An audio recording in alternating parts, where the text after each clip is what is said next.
And you say, man, would you take $5 until next week? And he'll tell you, say, no, but I'll take 10. You got to have some kind of a percentage. And so you wind up and you say, okay, I'll be back. Please don't get rid of my stuff. I'll be back. And you go around and you find somebody to let you borrow it. And you go back down there because your determination is I can't lose this. And you wind up and you pay a little more on it. And you wind up and the next week rolls around, you still can't get it out. Now you didn't mess around and paid them what you pawned it for.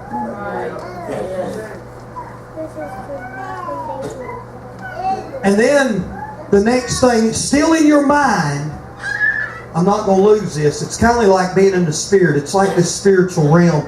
The devil steals something and you say, I'm going to get that back. God gave me that. That's mine. I'm going to get it back. And the devil comes along, kicks you. And you grab it and you, oh. Now you limping. So now it's going to take you a little bit longer to get back what he stole, because now where you wasn't limping, now you're limping. But still yet in your mind, I'm going to get this. This is mine. And then over a period of time, you keep paying that percentage. And then 1 week goes by, because it's been so many weeks. Such a hassle to keep trying to hold on to what used to be yours. You get tired of fighting. You get tired of fighting for it. And you start fainting along the way. And it's not too much longer. A month then went by. And in all reality, that thing's no longer in the pawn shop no more. It's in somebody else's hands. Somebody else is possessing it. And then finally you hit the jackpot. You said, well, I'm going to get my stuff. And you get on down there, and it's about like the people that tried to get on the ark. Stuff's been gone. The door's been shut. And you find yourself sitting down. God, I just can't tell that I lost this. You'll be heartbroken if they find out I lost this prized possession that they thought that I would so hold on to, and I lost it. I can't even face it. I can't even look at it. Your heart's pounding. Your spirit's in a mess. And you ignore, and maybe somebody gets around you that gave you that whatever. And they say, hey, you still got that? Yeah.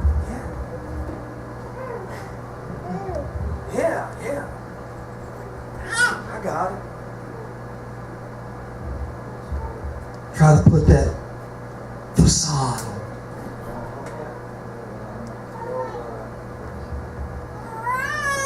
A lot of people have lost a lot of things spiritually because they fainted at the tribulations that come their way. And because they don't want you and me to realize what's went on, as soon as they get around, or you see them somewhere, hey, how you doing? Oh, bless God, I'm doing good. I'm a member of such and such church. I'm on the choir. I'm a deacon now. Glory to God.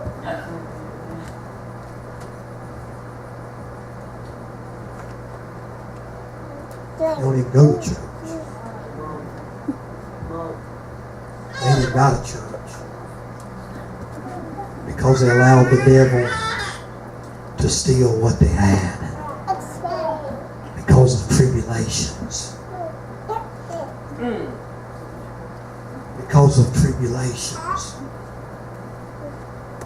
Jesus said, in this world you're going to have tribulation. You're going to have trial. Paul, crucified on the outside of the city, got up. Paul was in prison he come out. Peter was in the ward of the prison, and an angel of the Lord, Brother Eugene, come and got him.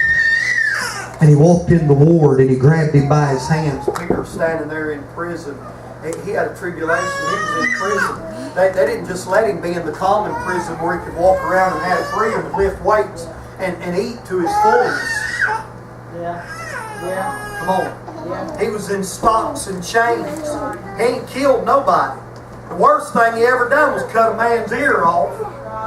And Jesus put that back on, so that don't even count. That's right. Come on.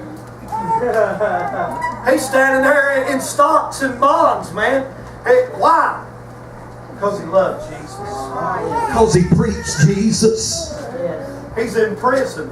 And the angel of the Lord comes in there, and right in the middle of Peter's tribulation, the angel of the Lord grabs him by the hand and says, "We're getting out of here, Peter." Yes. Yes. Peter still don't realize what's going on. Peter don't understand. Peter's kind of halting in himself. Peter figures, man, the devil done took everything I had. I'm in prison. I can't do anything. I can't preach to the population. They're afraid that if I go to preaching, that the cell will do what happened to Paul, and we'll have another revival. Yes. Peter said, "Here I am." Head all hung down. The angel of the Lord come in there and got him.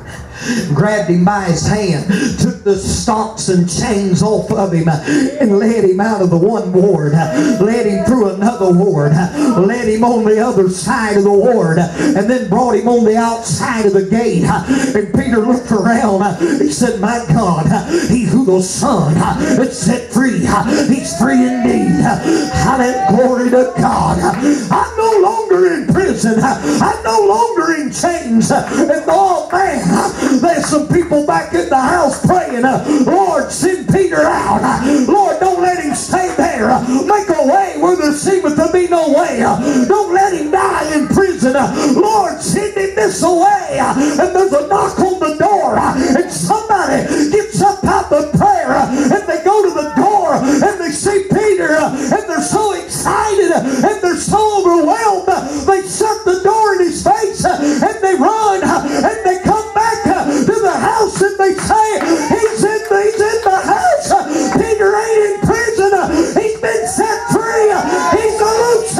He's out of there. He's at the door. He's no longer bound. The Lord set him free. Yes. Hallelujah. Hallelujah. Amen. Yes, God. He's not bound no more. Come on. Come on. Somebody tell him, "I ain't bound no more."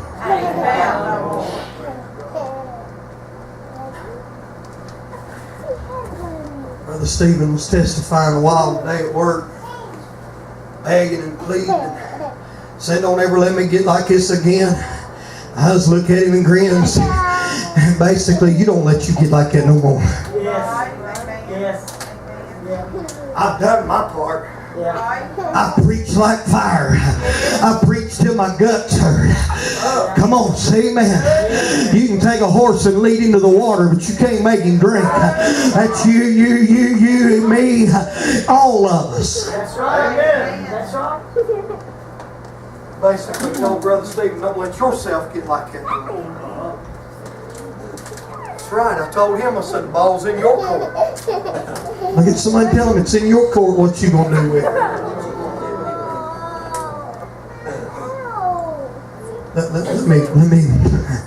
Let me go down just a little bit more. I know you want to get out of here.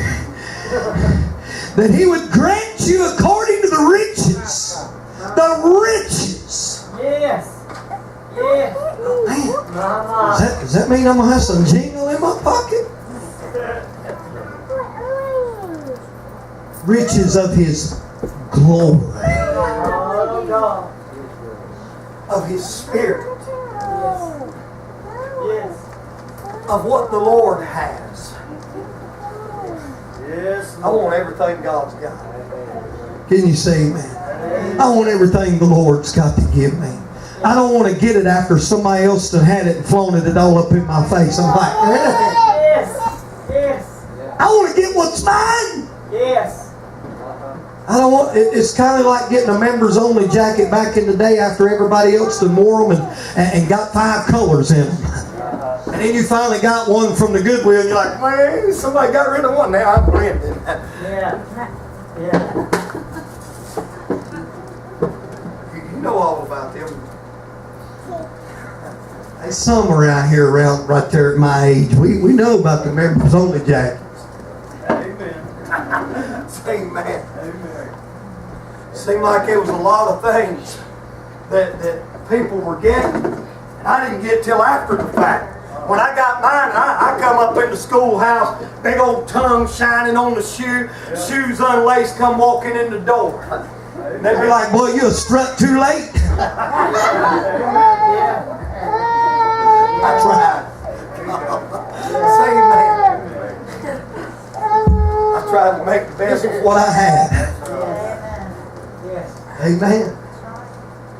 My mom and dad, my dad told me, said, you wear out everything that I give you. And I told him, I said, well, if you'd give me something that I actually wanted, I might not would wear it out near as bad. I'd wear stuff out so bad I had to go to school with combat boots on. Now, man, that's the thing. You see kids all over the school in combat boots and holes all over their breeches. And, man, they'd have thrown you out the school. See, man, listen, God, I realized a long time ago I ain't going to fit in with this world. But I found one that would accept me. I found one that would take me in. I found one that said, come as you are.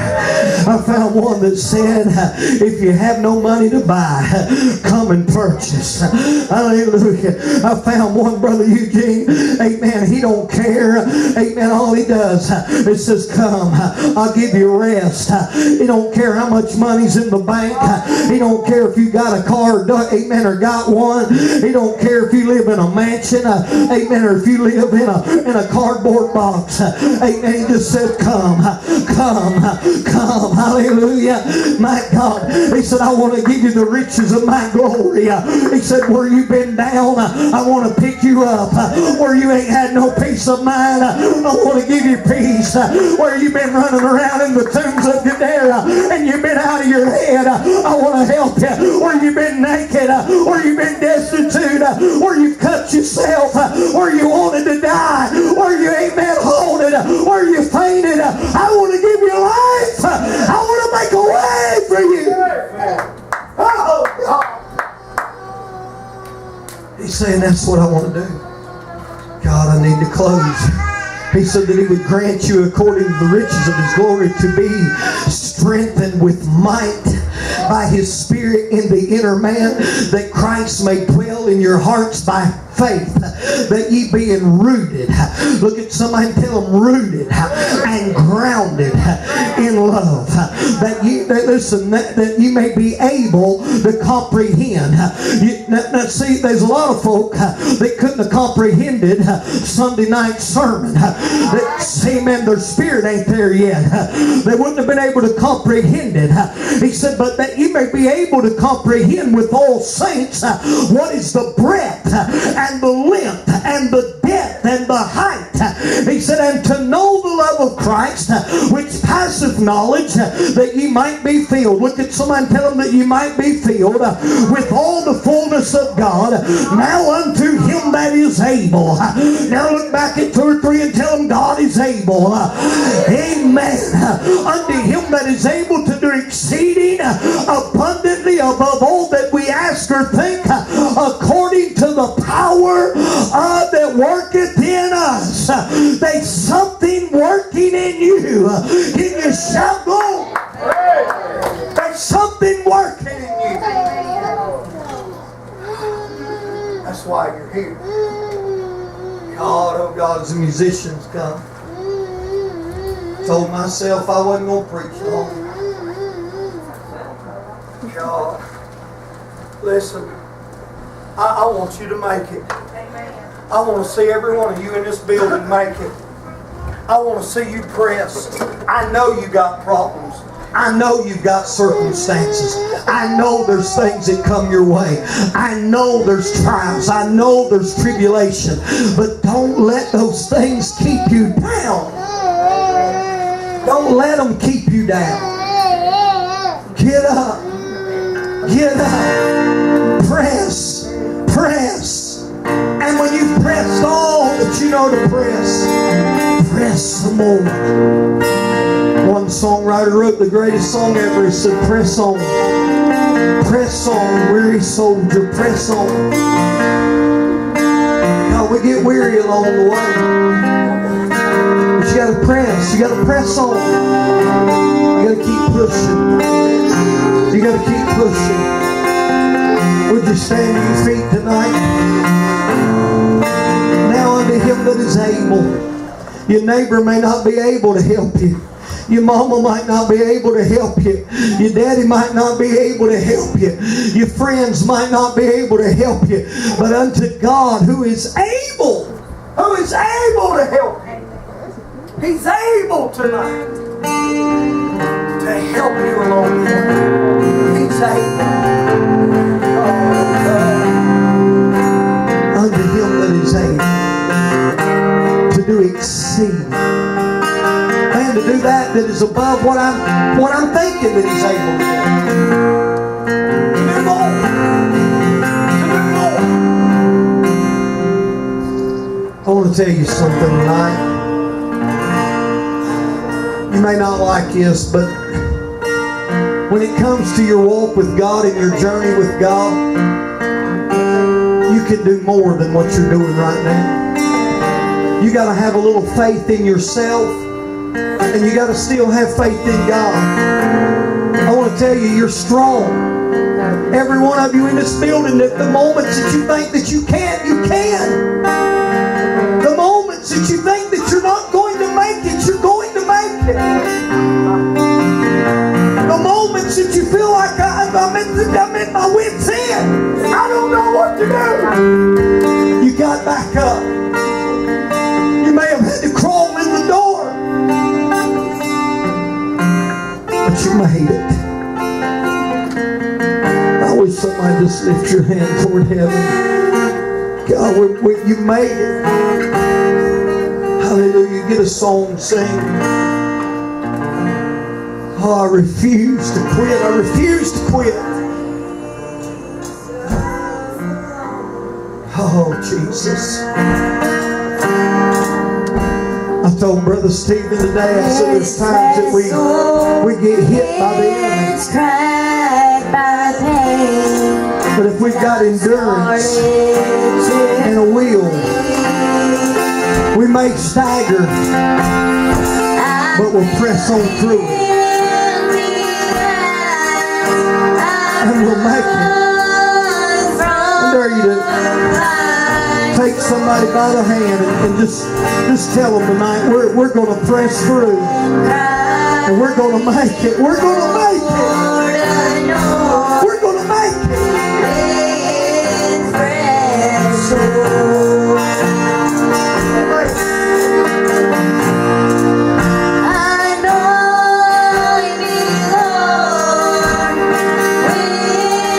This altar's open for anybody that wants to come. Come kneel, come pray. Just come talk to the Lord. Come back, pray.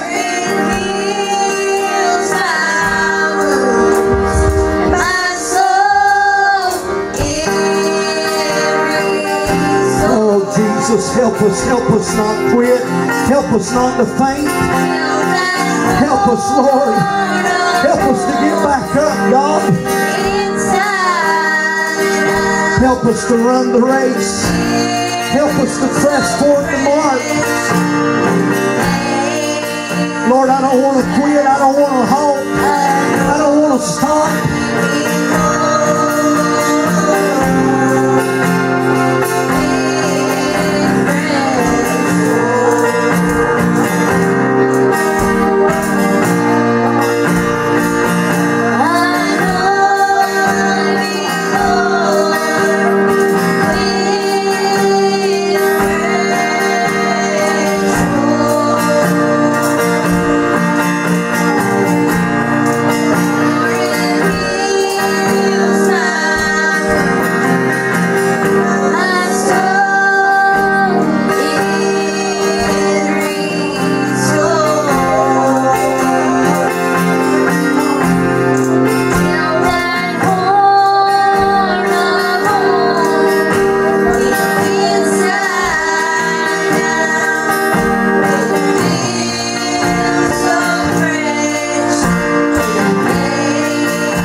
devil steal it. God, the devil will take everything that we allow him. He'll take it all if we let him. I mean, he'll take everything in the house and he'll let him. I don't want to let him have nothing. God. I don't want to let him have nothing. Amen. I appreciate every one of you. Amen. I appreciate your desire to be here. I appreciate your want to. Amen. And just pressing.